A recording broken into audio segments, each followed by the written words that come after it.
நம்ம பானங்கள் பற்றி பார்க்கலாம். ஸோ ஃபஸ்ட்டு வந்து பார்த்தீங்கன்னா வெற்றிலை. வெற்றிலை வந்து ரொம்ப நல்லதுன்னு எல்லாருக்குமே தெரியும். ஆனால் அது எப்படி யூஸ் பண்ணுவோம் அப்படின்றது தெரியல. ஸோ அது எப்படி வந்து பாடி கூலண்ட்க்கு யூஸ் பண்ணலாம் அப்படின்னா, வெற்றிலை வந்து ஒரு வெற்றிலை எடுத்துக்கிட்டு காப்பர் டம்ளரோ இல்லை வந்து ஒரு பாத்திரத்தில் வந்து ஒரு கிளாஸ் தண்ணி ஊற்றிட்டு இந்த வெற்றிலை வந்து உள்ளே போட்டுட்டு மூடி வச்சிடணும். இது வந்து நைட்டு ஃபுல்லாக ஊற வச்சுட்டு காலையில் வந்து ஏஞ்சோடனே வந்து இந்த தண்ணி குடிக்கிறதுனால இப்போ இந்த தண்ணி வந்து பார்த்தீங்கன்னா ஆல்கலைனாக மாறி இருக்கும். அதாவது இதோட pH வந்து 7.5லேருந்து 8 வரைக்கும் இருக்கும். ஸோ இந்த மாதிரி தண்ணி நம்ம டெய்லியும் குடிக்கும்போது பார்த்தீங்கன்னா ரொம்ப வருஷத்தோட உடல் உஷ்ணம் எல்லாமே வந்து கம்மியாகிறது நல்லாவே ஃபீல் பண்ணலாம். சில பேருக்கு வந்து இந்த அதிக உஷ்ணத்தினால வந்து பார்த்தீங்கன்னா யூடிஐ இன்ஃபெக்ஷன்ஸ் நிறையா இருக்கும் ஃபீமேல்ஸ்க்கு.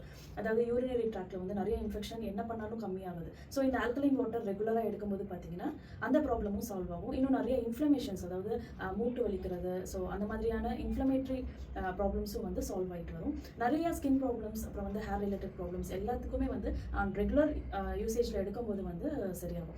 இது வந்து வெற்றிலை தானே அப்படின்றதுனால ஓவர் கன்செப்ஷன், அதாவது வெற்றிலை தான் இதனால் என்ன ஆகிட போகுது அப்படின்ட்டு 3 கிளாஸ் 4 கிளாஸ் குடிக்கிறது, அதுவும் வந்து ரொம்ப தவறான விஷயம். இன்னொன்று, வெற்றிலை வந்து அன்னைக்கு வாங்கி அன்னைக்கு யூஸ் பண்ணுறது ரொம்ப நல்ல விஷயம்.